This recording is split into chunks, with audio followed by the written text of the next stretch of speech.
So a little background on myself. So my name's Billy. I've been selling at Vivint now for, this will come up on 11 summers. So I was 18 my first summer. Is anyone 18 in here? Nice.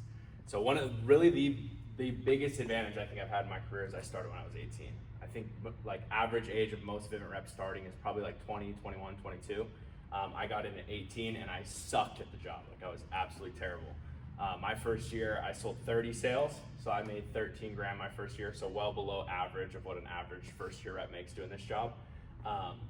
But because I had time and I had time to progress and get better, I just kept grinding at it and getting better and better at the job. The second year, I like tripled my sales, tripled my income, and then basically since then have gone up every single year since then. So this last summer, I just finished over 360 sales is what I did this year. So like 10x what I did my first year. And so it takes time, and one of the unique advantages I feel like I have as a sales trainer or like a manager or leader is that I sucked at the job. It was like I had to learn how to sell. I think there's a lot of really, really talented people at Vivint, and as you guys start working here at the company, obviously this is a very light meeting. Like there's some big hitters here in Arizona that you're gonna meet. So many people are super talented and can do the job really well. I feel like my unique advantage was that I was not talented. Like I wasn't a good communicator, I wasn't a good speaker, I was not a good salesperson. I had to learn like from the ground up. I had to learn how to sell, I had to learn how to communicate, I had to learn even how to be confident. Like these were all things that I had to learn.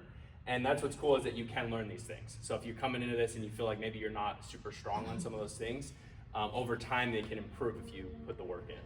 And so today we're gonna do a training. This is gonna be on overcoming objections. If you guys are brand new, this will help from door approach and stuff like that. If you guys are experienced, what is the experience level of some of you guys? I know you guys said you were just off your first year. Yeah. We got some like sophomores. Who's a sophomore? You two, it's third years, a couple third years, and then fourth year, fifth year, 6 years, 20 years over there. So cool. I think all of you will be able to take something from this training, okay? And so we're gonna talk about overcoming objections, the mindset of it, on the door, in the house, kind of how we handle it, and how we manage it, okay? So going into this, first I wanna talk about the mindset of overcoming objections. Overcoming objections, I think, is one of the hard things when you first start this job, and this was something I really struggled with, because it feels weird, right? Like people are saying no, and we're supposed to not accept their no and continue to push forward. And it's a little bit unnatural for most of us at first, because our natural instinct, if someone doesn't want something, is to like shy away and leave. We don't want to be pushy, we don't want to rub them the wrong way. So having this mindset and adopting this will make overcoming objections much, much easier, okay? So 3 core beliefs. So when I'm going out to the doors and I'm approaching a customer's home, I have these core beliefs like in my soul, in my heart when I'm approaching a house, okay? Number 1 is every home needs Vivint. Okay, so when I'm walking up to a house, I know in my head and in my heart that they want Vivint, that they need Vivint, that they're going to benefit from the system. Okay, as you guys start doing this job, it'll be a little tough when you're first new, because you guys probably don't know that much about Vivint. You don't know much about our competitors. I think everyone that's in the room today that has been selling Vivint for at least a year or two can see pretty clearly that our product is better. Right, our product is far superior from the products that other people have in the market. Whether it's a Ring doorbell, whether it's Simply Safe, ADT, Brinks, whatever it is, I can go up to every single house and know that our product is superior to what they have. So every home needs Vivint. Number 2, every home can afford Vivint. Okay, this is a strong core belief I have when I'm approaching houses. Every home can afford it. Okay, whether I'm selling in super low income area or high income area, it doesn't matter. Every single house can afford it, because we have packages ranging. Now this year we're gonna have a package that starts at like $30 a month. We're gonna have a Smart Protect package that'll compete with Simply Safe. So literally there will be no excuse for someone being able to afford or not afford Vivint. Like we have packages as low as 20 or 30 bucks, all the way up to $150. We can find something that fits in their budget, okay? So every home can afford it. And then the third thing, most important, if they knew what I knew, if this person behind the door knows what I know about Vivint, like if I could just plug them into my brain and they had all the information I had about Vivint, they would buy Vivint today. They wouldn't wait till next week, they wouldn't wait till next month, they would put it in their house today. And so these are really important things that you have to have strong conviction in when I'm approaching a house. And this is gonna give me the confidence when objections start coming, when they start saying, I need more time, or I wanna think about it, or whatever that objection is, I don't need it, I can't afford it. I can be very confident and persistent because I have these core beliefs. Because I know that they need it, and I know they can afford it, and I know that if they knew what I knew, they would buy Vivint, okay? So these 3 core beliefs, every single house I go up to. Now, as far as objection goes, this might be new for some of the brand new reps. Have you guys knocked yet, the rookies? Brand new. I've knocked for a different company before. What company? It was a roofing company. Sweet. So you're at least experienced with handling objections on the doorstep. Yeah. So there's 2 ways we can handle all objections. We can overcome them, or we can anticipate them. Which one is easier? Or better, or more effective? Anticipating. Anticipate. So what does anticipating an objection mean? Bringing it up first. That's it. So that's one of the most important things hopefully you'll take from this training. The training is mostly on how to overcome objections once they come up. But the best thing you can do is anticipate them, bring them up before. And if you guys have ever shadowed an experienced rep, I think we've all experienced this. I know my first year I felt like this shadowing my manager, that you go and watch them get a sale and it feels like a laydown. It feels like, oh, I could have got that sale. You know, like if I would have knocked that door, I would have got that sale. And the reason the reason it looks like your manager might be selling a really easy sale is because your manager is probably doing a really good job at anticipating objections, getting to them before the customer does, in the house, anticipating them. So the best thing you can do is anticipate. So when I'm approaching a house and if I see they have an alarm sign, I want to bring that up. Hey, I stopped by, I saw you have ADT. I'm here because of the ADT system. I'm sure you like it. This is what we're doing. And so I can go ahead and knock that objection out before they bring it up. So that is the most effective thing. Now, obviously, we can't anticipate all objections. There still will be objections coming at us. But number one, best thing we can do is anticipate. Now, as far as objections on the door, a couple things I want you guys to know. As you're knocking, 99% of doors will give us an initial rejection, okay? 99% of houses. An initial rejection doesn't always mean like absolutely not. This could be hey, I'm in the middle of something right now, can you come back? Hey, this isn't a really good time. Hey, whatever you're selling, I don't want it. Hey, there's no soliciting in the neighborhood. Whatever it is, most stores that we're gonna approach are gonna give us those objections. So those initial rejections. So we have to be kind of on our toes and be prepared for those. Don't be out there and get surprised. Like I notice a lot of times when I shadow newer reps or shadow even experienced reps, the guy comes out and is like, oh yeah, we're not interested. And they freeze up and they're shocked. And I'm like, dude, you've done the job. You do the job for a week, you're gonna see that 99% of people are gonna come out with some kind of rejection on the door immediately. So we gotta be prepared for that. This was something my manager, my rookie year, always used to tell us. Number one rule of objections. Does anyone know what it is? Number one rule. If we had to guess. Biggest, most important rule. Don't flinch. Don't flinch is close. It is close. We definitely don't want to flinch. That is big. Don't make it a big deal. No, that is important as well. Okay, I'll give you the answer. It is we don't believe them. Okay, number one rule of objections: don't believe them, especially on the doorstep. Okay, when I'm on the front door, I do not believe any objections. Have you guys heard the saying like buyers are liars? Buyers tend to lie. They lie all the time for whatever reason. You might come up to their door and they're gonna tell you, yo, I'm not the owner, right? And they're actually the owner. They're like, so you'll notice people will lie because it's easier for them to lie to you than it is to just tell you no, okay? So don't believe objections. So if someone comes to the door and they're like, dude, we're running out to soccer practice right now. The kids were already late, okay? I'm not gonna believe it. I'm gonna be like, absolutely, I'm gonna overcome the objection. I'm gonna keep moving. If eventually I find out it's a real objection, which sometimes it is, then we'll handle that differently, which I'll explain. But on the door, initial rejection, I don't believe anything they say.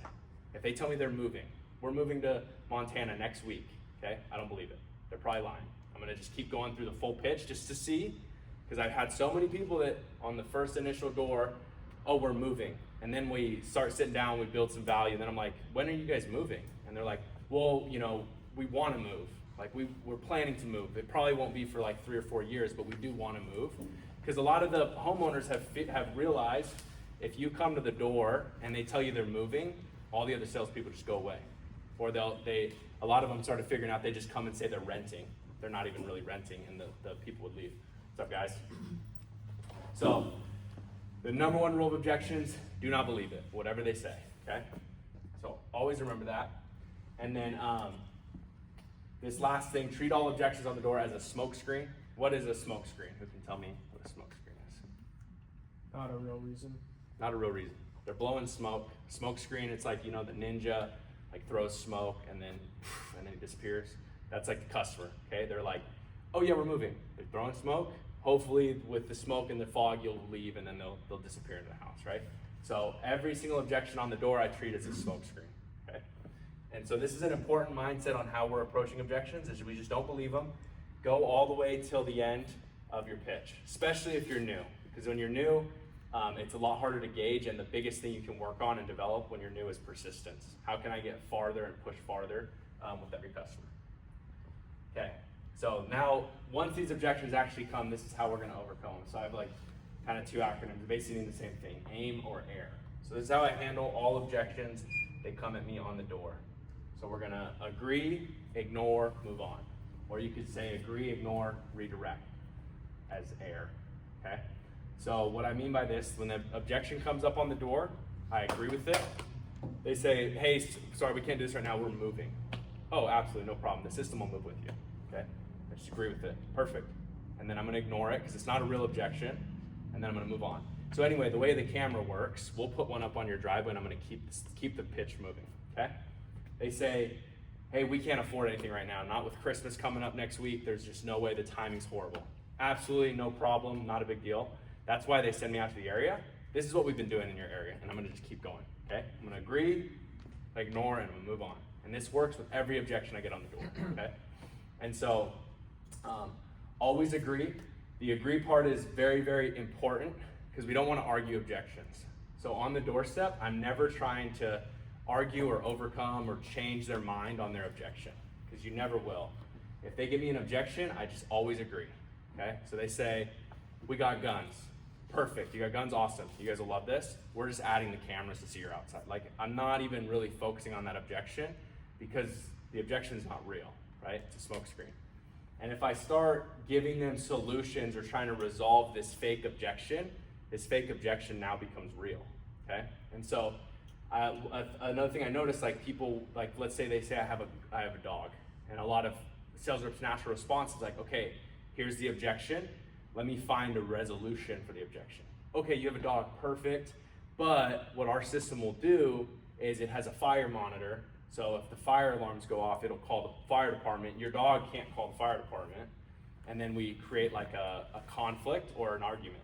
And then what happens is the customer is now gonna get deeper grounded in their objection. Well, no, my dog is fire trained. He knows how to call the fire department, right? And they'll go deeper into whatever their objection is, you know? And so we don't need to fight the objections. I'm always just like, oh, perfect, you got a dog? Awesome. That's a German Shepherd, great. You're gonna love this. This is what we're doing. And I'm gonna just keep going because the objection is not real. Them having a dog is not a reason not to have a security system. Them having a gun is not a reason to have a security system. Them not having money is not a reason not to get Vivint, right? We can literally put this thing in today for like $1.50, right? Like that we can price the package where they literally pay nothing. So these are not real objections, so I don't want to treat them as real objections. So on the door, just agree, ignore, move on, okay? So we don't want to fight the objections. The way I kind of think of objections on the door, in the house we'll treat these a little bit differently, but on the door we duck and dodge objections, okay? You guys know who this guy is? Floyd Mayweather? Is anyone a big like boxing fan here? Into fighting? No? Does anyone know what kind of Floyd Mayweather's known for, like his Dances around the ring. Yeah, his like fighting style. So Floyd Mayweather's one of like the GOATs in boxing. Like he's a really great boxer. I think he was like 50-0 or whatever. He was not known for like the hardest punch, like the hardest hitter, the most powerful, the strongest. He's known for the best defensive boxer, right? He ducks and dodges, he weaves. Like if you watch his fighting like highlights and shit, it's pretty crazy. Like he ducks and dodges every punch, right? And then he just gets little jabs in. He never really goes for the knockouts. He never really wins by knockout. He generally wins by decision because he takes less hits, okay? That's how obviously boxing works. Whoever takes less hits wins the fight. And so he was great at that. So the way I look at objections on the door is like I'm just kind of ducking and dodging objections. That's the way I look at them on the door. I'm not trying to block them or fight them or counter them. I'm just like bob and weave, okay? They can't afford it, no problem, no big deal, right? Oh, we don't have time right now? Like, no worries, no big deal, right? We just duck and dodge the objections. I don't have to fight or overcome them on the door, okay? So these are kind of like some kind of catchphrases or things that I would say on the door that help. They give an objection. This one is like almost like universal, the perfect, that's exactly why I'm here.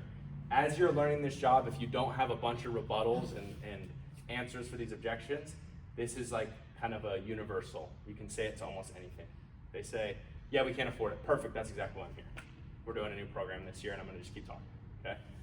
They're like, hey, you know, we got a dog and we got a gun. Perfect, that's exactly why I'm out here. A lot of people are into security like you guys, okay? Whatever other objections might be. I don't have a ton of time right now. Perfect, that's exactly why I'm here. I don't have a ton of time either. I'll make this quick and we'll just keep moving. So that's kind of a universal one. Just put that in your arsenal and have that one to go if you come with an objection that you don't know what to say to it. Because it'll probably work if you just say this. Perfect, that's exactly why I'm here. Say absolutely, like these are the agree, like the duck, the dodge, the agree. So absolutely, you know, 100%, of course, great.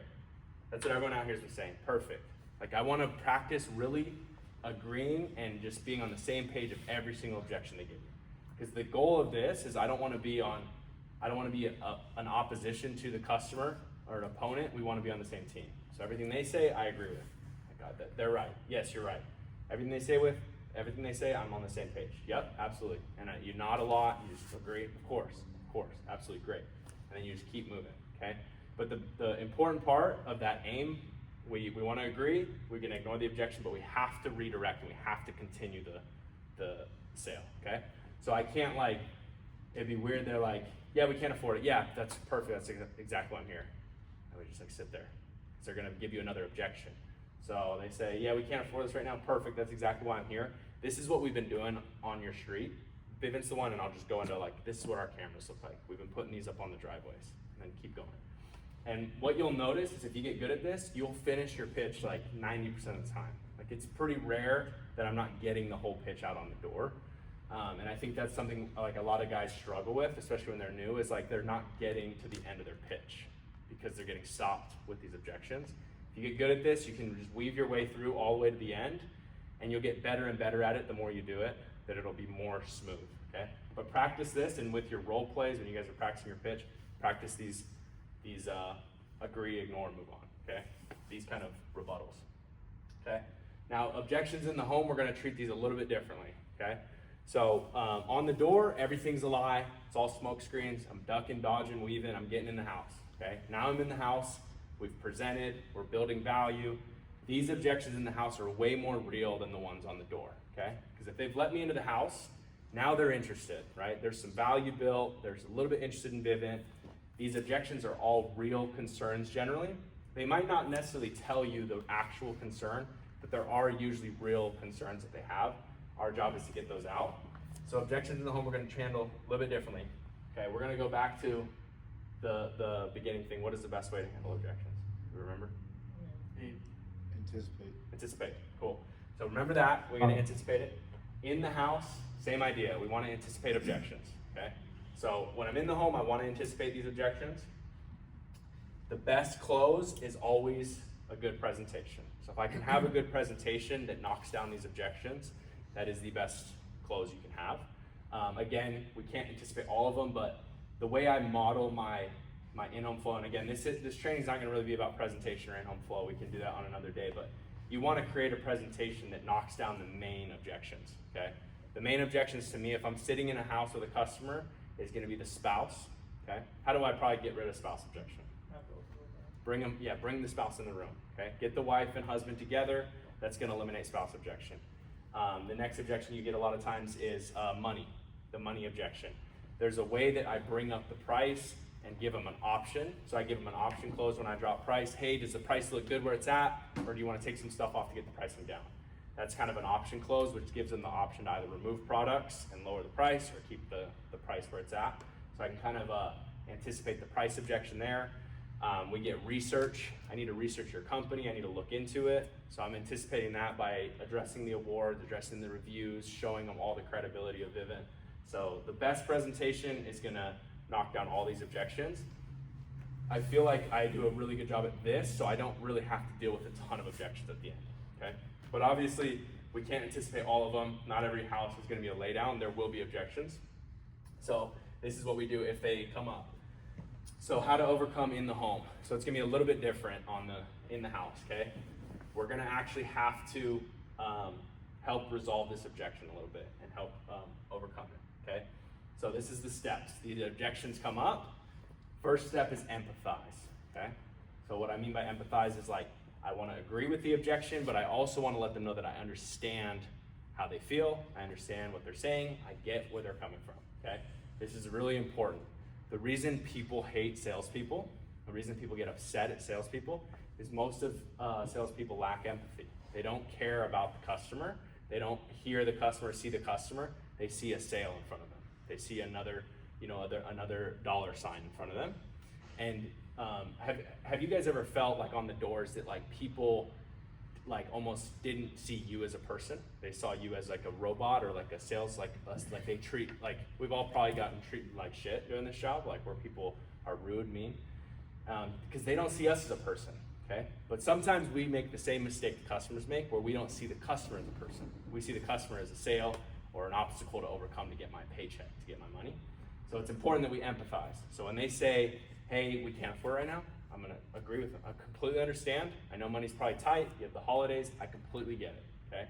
I understand where you're coming from. I empathize with the customer, okay? Second thing is I'm gonna clarify. So what I mean by clarify is get an idea of what exactly do you mean by that objection, okay? What exactly, because I don't wanna assume what their objection is. I wanna have clarity on what their objection is. So I'm gonna clarify. They say can't afford it. I'm gonna say, oh, okay. Is it just the monthly that you're struggling with, or is it the out of pocket, or is it the amount due today, or what part of the money are you having a hard time with? I wanna just get clarity on this, okay? The reason this is important is because if I don't have clarity on the objection, when I present a resolution or a discount or a concession, I might not be actually addressing what their actual objection is, okay? So I need to clarify, what do you mean by that, okay? What exactly do you mean? And sometimes it's as simple as like, they give you the objection, you empathize with it, and be like, so what exactly do you mean by that, And then they'll reframe their same objection. They might say it again in a different way that makes more sense to us. That way I can be kind of laser focused on what is this actual objection, okay? So we're gonna clarify, and then I'm gonna isolate. So I've clarified the objection, I know what their objection is, it's clear to me now. Then I wanna isolate, meaning I wanna pull this objection away from all other objections. I wanna make sure, is this the only reason you're not wanting to get Vivint, okay? If this objection was not a problem, if we waved a magic wand and this objection went away, this issue that you have, whether it's finances, whether it's more time, whatever it is, if this was gone, would you move forward, right? Would you get Vivint if this wasn't an objection, okay? So I wanna isolate and figure out, is this the only reason? Again, this is important because if this is not the only reason, I might offer my resolution, I might offer my concession, and then I don't actually cover what their real concern is, or there's another objection that wasn't brought up. So I wanna isolate and figure out what is the actual concern. Is this the only one? And then this is when I'm gonna present my resolution or my concession, okay? A resolution is simply maybe giving them a little bit more information to help them understand what that kind of concern is. Maybe that objection was like research, or I've heard bad things about Vivint. Right? It could be something like that.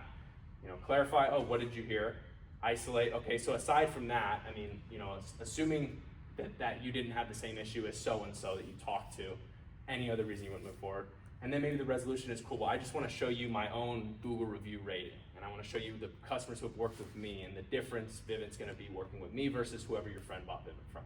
And then I can offer that resolution. So resolution can be offering new information in order to get them to resolve the issue that's hanging them up. A concession is like a discount or an offer or a deal to like move forward, okay? So both can be effective. I use resolutions and I use concessions a lot in my sale.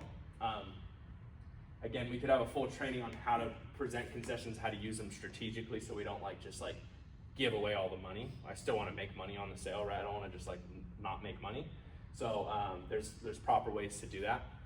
Which in this example I'm gonna give you, it does kind of show a concession, how to use it properly.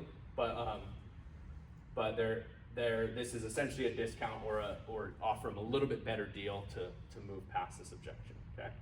So we're gonna resolution, concession. What do you guys think the next step is, final step? Close, reclose. Redirect. Redirect. Most important step, okay? So now I've resolved, relieved their objection, or offered a little bit of deal to like help them, you know, with the holidays discount or whatever it is, like that I'm throwing them a little bit of deal to move forward, and then I'm gonna redirect. Next step, ask another question, move on to the next part of my sale. It's important that I'm always moving the sale forward, okay? Because if I just get this resolution, do this, all that, and it's all perfect, and then I'm like, cool, how does that sound? Does that sound better? Then the customer's back at the front of the loop. Now they're gonna think of another objection, right? So I've done it, we've resolved it, redirect, boom, next step, okay? So this is a little analogy that I'm stealing this from Wyatt Levine, but I made pictures of it with AI. So this is an AI picture, but he kind of made a really, really good analogy that really clicked for me with objections. And the mistake a lot of times we make is we think of this is the objection, this big tree, and I gotta uproot the objection. I gotta resolve the objection completely. I gotta get all the roots, basically. If their money is their objection, I have to fix that problem, okay, for them. And that's not the truth with objections. We don't have to solve the problem. We don't have to have a resolution. If they feel like the price is expensive, that doesn't mean they won't buy Vivid, okay? I think all of us probably have iPhones. I think every one of us agrees an iPhone is too expensive, but we all buy them every time they come out, right? Like there's gonna be objections that they don't need to fully overcome and they'll still buy, okay? So I don't need to uproot this tree or this big objection with a shovel and dig it out. Think of objections like this, the chainsaw, okay? We just need to resolve enough. We just gotta clean the top off just enough so they can see forward and they can see the path forward, which is still doing this today, okay? So I don't need to uproot the objection. I just need to give them a little bit of a resolution, a little bit of maybe a concession, and then I gotta keep moving, okay? And then we're just moving on to the next and keep moving through the sales process, okay? So think of objections like this. They never have to be solved. And I think a lot of times we feel like they do, where we overcome the objection and then we're like, does that fix your problem? Are the roots out? Are we good? And they're not. So there's still gonna be some roots hanging in there, and then if we ask that, they're gonna have another objection or another reason or another thing to hold them up. Versus this, it's like, boom, that's enough. We can see over, we can step over the stump, and we're moving to the next step in the sale, okay? So here's an example, sort of like a role play quote of how I would handle an objection, just so you guys can see like these 5 steps sort of in action, okay? So this is an example. Customer says, we really just can't afford this right now. Me as the sales professional, I'm gonna say, okay, no worries at all. I completely understand, okay? I'm agreeing with them. I'm gonna empathize with them. These parts are important, that I'm making eye contact. I'm letting the customer know that I hear them, I see them, I understand where they're coming from. I'm gonna nod. All that's very important. Okay, no worries at all, I completely understand. And then now for you guys, is it mostly just the monthly cost or is it the initial cost? Okay, I'm clarifying. What do you mean you can't afford it, right? I can't just say, they say I can't afford it. I can't just go, oh, how about this? What if I discount it? What if I do this? What if I do this? And I start going into resolution. I gotta clarify, what exactly does this guy mean? Is he concerned about the monthly rate? Is he concerned about equipment price? Is he concerned about the initial setup cost or the amount due today? You know, I've had so many sales that their real objection was like, dude, I just don't have 40 bucks. The $40 that I have to pay today, I just don't have it until next Friday. And a lot of times if we don't empathize and clarify, they're not gonna just tell us that. Hey, I have no money in my bank account right now. You know, or I only have a few bucks in my bank account. And then that's such an easy close, because I'm like, well, look, I go through all this and then I can present a resolution where I cover their first month. So I pay 40 bucks off the commission to close a $500, $600, $700, $800 sale is a no-brainer for me, but we have to empathize and clarify so that we know what that objection is. So I'm gonna clarify, you know, what part of the monthly, what part of the cost is holding you up. Their response may be both, but adding anything to the monthly budget right now, just not realistic, especially with the holidays coming up, okay? So that might be new information to me, and I think this is gonna come up on your guys' December Blitz. December Blitz, everyone has the easiest objection. Christmas is like, we're gonna be blitzing, I think all of us hopefully are blitzing the same dates, but we're blitzing like the week before Christmas. So I'm sure you can imagine most people are gonna have that as an easy objection. I can't do it, we got Christmas coming up, we got all the presents, everything. So that gives us a little more information, okay? And then I'm going to the next step, but aside from the money, how do you feel about the system? Do you guys think that you would like it or get use out of the system in the home? I just wanna isolate the objection. Like aside from the cost, like if you guys could afford it, is there any other reason, right? They're like, yeah, of course, we love the system. okay? Is there any other reason you wouldn't go with Vivint if the money did fit into the budget? So I'm gonna isolate more. I'm gonna really push away the rest of these objections. I wanna make sure this is the right objection. Because if this is the true objection, I can overcome this, but I gotta make sure. Like, no, it sounds great. Do you anticipate this fitting in the budget in the future, like after the holidays? Okay, I wanna isolate even further. Is this just a money thing just because it's Christmas, or is this like, you know, in the foreseeable future, like $90 is gonna take food off the table? And then they say, yeah, we could give you a call back in January. Once the holidays are over, this would be a little bit more realistic. Cool. And then I'm gonna, awesome, I'll definitely leave my contact with you. This is something I say in the sale a lot, is that I'll leave my card, I'll leave you my number, and I do leave them my number. If I don't close the deal, I'll leave them my number. Like, I'm not gonna be like, no, screw you can't get my card, it's a today only thing or whatever. Like, if they want the contact, leave it with you, for sure. I'll leave you my number. I might even have already written my number down for them, you know? But I'm still in my head, I'm closing this deal. But this is just a more reaffirmation for them that like, that they can do it later, that it's not like a high pressure decision, okay? So you can guys call me back whenever it's convenient. And then this is when we're gonna go into the resolution/concession. So, but can I make you guys a little offer, okay? And I like asking them before. So I'm like, yeah, for sure, you guys can call me back whenever. But could I like throw you guys a little deal, you know? And I'll ask them like that. And every person is gonna be curious. Well, I mean, yeah, what's the deal, okay? They're gonna ask, what is it? And then this is a little bit wordy, but this is kind of how I run through a resolution and a concession. And I like, the way I like utilizing concessions, if I'm gonna do some, I like to just kind of like stack them up and just hit them all at once. I don't like giving like a bunch of little small concessions and like, cause that, to me, I feel like you just wind up breaking more trust with the customer if I'm like, keep whittling the price down, and it's like we're negotiating, and then it feels like you're trying to screw them over at first, and now you're trying to give them a better deal. So I like to just do one kind of like home run, slam dunk concession to try to like lock in the deal. So in this case, I'm like, well, my technician's already out in the area. We're knocking out a bunch of these and want to get them in before the holidays. We know money's definitely tight right now, but we'd rather earn your business now while we're here instead of sending a tech back to your house in January. So I'll tell you what, if we can get installed this afternoon while my techs are here, instead of having to pay the full $399 install and the first month today, we can get you set up, and all you gotta pay us is $40 just to save us a trip. It's just $40 today. That way my techs don't have to come back here in January.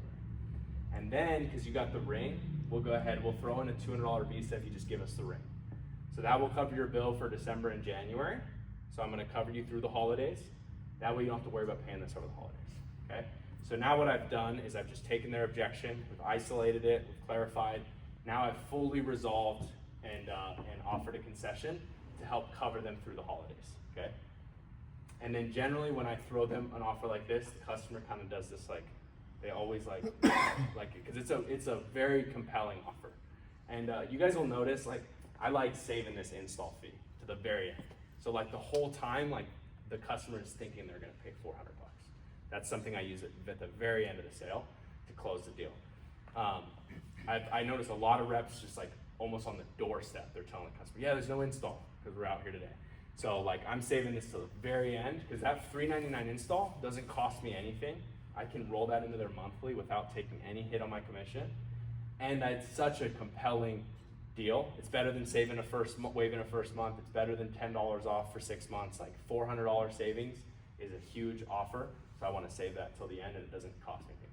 Do you have a question? Is this almost every deal for you? Like you anticipate this, like you know that they're thinking this $400 is like in the back of their head, and that really. Yeah. Kind of like a third look. Like a third look only cares about the down payment. They don't really care about the monthly too much. Yeah. I've heard people talk about this, but I was curious if this is like every deal. Every deal, they're thinking there's 400. Every single deal, I finance it. So no one ever pays the $400. So like I've never actually charged someone up front the 400, but every single deal, that is my like dagger in the chest at the end of the sale to close it. So, but yeah, so every single sale, even if they're like a super laydown, and they're like, dude, yeah, 400, no problem. That's like no big deal. I'm gonna use this at the very end of like, cool, because my techs are in the area, just like we need to get this done today because my techs are here, because I want a same day like everything. So like I probably this summer like 99% same day. Like I don't really schedule anything out unless the technicians are like backed up. So like I'm going same day just because I've seen so many like schedule outs cancel. I want them in. The value's there. I just know if they have it, they'll love it. And it saves our techs time, like scheduling out jobs kind of backs up the queue the next day and stuff. So same day over like all the time, but I'll use that to get the same day. And I mean, I've had people that are like, they'll like move their plans around. They're like, well, we were supposed to get dinner, but no, it's all good. We can order pizza, whatever, like, cause it's such a good offer to do it now. Like, why wait? Let's do it today. So, but then you can use this Visa. So this thing is another thing I see a lot of guys like throw this on the door. They're like knocking a Ring doorbell. Hey, we'll give you $200 for your doorbell. Cause this one actually costs you money. So this one is, you pay 100 of it, you're paying half of it. So this is definitely one I don't want to use unless I have to, but I'm gonna save that for the very end. And that one's such a good tool because that's $200. That could be 2 months of their bill, right? If their bill's if it's a $100 package, that 200 could cover them for 2 months. That gives me a lot of wiggle room. And then instead of just framing it like here's $200, I always frame it like it's paying for this and this. So like December and January are covered. It's on me. I'll cover December and January with this $200, just because you guys are working with us. That way, that objection of the holidays or whatever, they're not paying anything. It's covering that cost for them. Okay. So generally, that they hear this deal, they usually don't answer right away. They kind of give that, they look at their wife, whatever. If they do that, then I know the deal's done. So I'm not going to wait any longer. I'm not going to like let it sit and make sure or whatever. We're going to redirect and keep moving. So this part here, I like to throw this into is the 3 days. We probably all utilized this 3-day trial. So I'm like, look, I know it's a no-brainer, but we don't want to put you on the spot. So we'll give you 3 days to try it out. We want to just make sure you love it. My techs are going to set it up tonight. If you don't love this thing by Friday, call us back. We'll pick it up. No hard feelings. You get your money back. No risk. Okay. And then we're going to redirect. Now, who do you want us to call first if there's an emergency? Should I call you or should I call your wife? And then we'll go very next step. Okay. So that's an important step of I have to keep moving. Okay. So you could have done this and did an incredible job of like isolating or empathizing with the objection, clarifying it, isolating it. Now I've offered a resolution and concession, and then I'm like, how does that sound? Is that better? But the problem is if I just leave it there, then the pressure goes back up, they're back to another objection. What other reason can we find of not doing this? Versus just like, who do you want us to call first, you or your wife? And boom, next step. Sweet, I'm gonna send a link to your phone real quick. Takes a couple minutes just to fill out. Can you grab your phone for me real quick? I'm just boom, next step, keep moving the sale. So they don't have to say yes, they just don't, hopefully just don't say no. Would you say like most of your deals are just like soft closes in a sense then versus like a hard like handshake close? I would say kind of soft. I mean, to me, this feels like a pretty hard close in a way where it feels like they're like when I'm signing documents, like they're agreeing to get installed today. So like I do want them to know like they're getting installed, and I don't really frame this like really as a trial period, or don't even call it a trial period. I just give it, it's like, we'll give you 3 days to make sure you like it. So we'll put this thing in. If you don't like it, within 3 days, just call us, we'll come get it. So just because like, I think if you push on this 3 days too hard, you might get more cancels because like a sensor will act up or some small issue that could be easily fixed, and they freak out and cancel. So, but I would say that most of them end kind of like this, where it's like, they're getting it, you know? But it's a soft like build up to that point throughout the presentation, okay? So, but that's kind of how it would break down. So hopefully you guys took pictures. I can share the slides too, but this is essentially how I would handle an actual objection in the house, okay? So just make sure we empathize with the objection. We have to understand and hear where they're coming from, clarify, figure out if this is the real concern, isolate, and then offer a resolution or concession. I think the mistake a lot of reps make is they get to this objection and they might empathize a little bit, but they go straight to resolution. They go straight to let me figure out, let me overcome, and then they offer discounts, concessions, and they're just like shooting themselves in the foot because now they're giving away the money on the sale and the customer's still not like quite sold yet. And then maybe later in the sale, you do finally get over that objection because you guys are probably, I'm sure, all persistent, but you've already offered them, you know, the world and all these discounts. You can't take discounts back. So I think just make sure you clarify and isolate and figure out what these actual things are, because you might be able to close a deal without any concessions. Like I've had a lot where it's like I'm about to like throw them a deal and then I'm like, well, what's the actual thing? And then, you know, maybe it's something else and I can just give them a little bit of background or a little bit more information on something and just answer a couple more questions. And then they feel like a lot better. And then I'm like, cool, let's just go for it. Let's close it up. So that's basically it. Any questions there? Objections? I know you mentioned like you don't like to fiddle with the monthly price in the service. So when you give concessions, like it's free installation, doorbell exchange, where do you usually sell a deal with monthly service? The way I kind of look at monthly, so generally $24.99. So like I'll go as low as I can without going like into the red, you know. But generally I'll like round it back up. So like let's say I like service is $24.99 and their package is like $117. I'll probably like bring it up to $119. Because like to me like $117, $119 is the same, and then it does give me a little bit more wiggle room. Because sometimes like the concession resolution might be taking stuff off the package. Like I don't want to just like, I never want to just like lower their price, because I think you immediately lose trust. Yeah. If I'm like, yeah, it's 120, they give a couple objections, like, all right, fine, it'll be 99 instead. And they're like, dude, what the hell? Like we're just trying to wax me $20. Like it creates distrust with the customer. So instead I might say, look, the package is 120, but I'll tell you what, is there anywhere we put a camera that you feel like is like kind of overkill, like you don't really need? And I'll kind of talk them out of some stuff. So sometimes I'll talk them out of like, dude, you probably don't really need a spotlight in the backyard. Like, let's be real. Like you want one on the front, but you probably don't need one in the back. Maybe like talk them out of 24/7 recording even, or talk them out of the extra like door lock. I'll just talk them out of a few things, and then that extra like $3 or $4, I'll lower the service then. And then that can get us from 120 to 99. But it feels like it doesn't feel like I just lowered their price. Like they're also giving up a few products. So it feels like it feels like to them that's why their price is dropping dramatically, because they're giving up value, you know? So. It doesn't seem like you do, but do you like show them like this is what it would be with Vivint first, or do you just ignore all that and just drop the price? So again, like your corporate, it's 150, but because I came to you and said I'm gonna give you a good deal, it's I do it a little bit differently. So I tell them what the total like equipment cost would be. So when we're doing a price drop, I'm like, look, this full system with equipment, install, tax, all that, it's like $5,000 for everything. Normally you'd pay that to start, which again is worth it. Like for all of that is definitely worth it. But a lot of people here still got $5,000 like sitting around. Like, yeah, there's no way. I'm like, so with us, because we came to you, all you have to pay is $400. That's it to start, and then it'll just be the monthly. Now, and then I'll kind of hint at that, and I'll be like, for the 400, like I got text, so if you guys can work with me, I got a little deal for the 400. If you guys can work on my schedule. But worst case, if you guys need to schedule your own install or something, it's $400. and what if they give you like, oh, so we're financing it throughout that time? Yeah, it's just the monthly that covers everything. Okay. So it's like the monthly includes it all, like a phone bill. So, and then yeah, when I do the price, it's like, cool, that price, you want to explain financing, but we want to explain these things in a positive way. So like, I'm like, yeah, it's 120, and then the best part, because everyone always wants to know when the price goes up. So this price you get guaranteed for 60 months, 5 years, never have to worry your price is going up, and then they'll drop down. They drop down because the equipment's just bundled into the monthly. So, and then most people are like, oh, okay, that makes sense. But it helps me because now they know they're paying for $5,000 worth of equipment. They know that it's monthly and it's rolled in. It still sounds like a really good deal though, you know? And that's the important part, is like the customer has to feel like they're getting like hooked up. If they don't feel that way, like they're gonna just do it later. Like, they'll just get your card, they'll call later.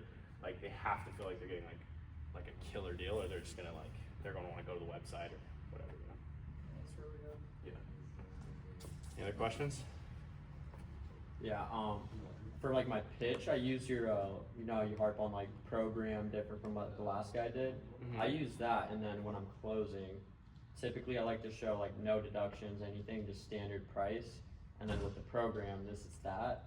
The first price you're showing them, like complete everything, is it standard, or are you kind of doing like standard to the program?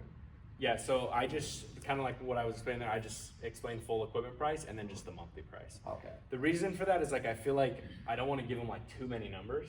If Yeah. you give them too many numbers, it can get confusing. And then they can, if they're confused, they're gonna just say no, or they're gonna wanna think about it. Yeah. And so to me, it's just been easier. So like there's a lot of things I used to do like that I've changed, like where like, I know a lot of people do like the whole phone bill comparison of like how much you do pay for a smartphone, how many lines you have in it. Like I get the whole idea of it, and I used to do that, but I just found that it was like a lot of extra talking, and it doesn't really accomplish that much for me.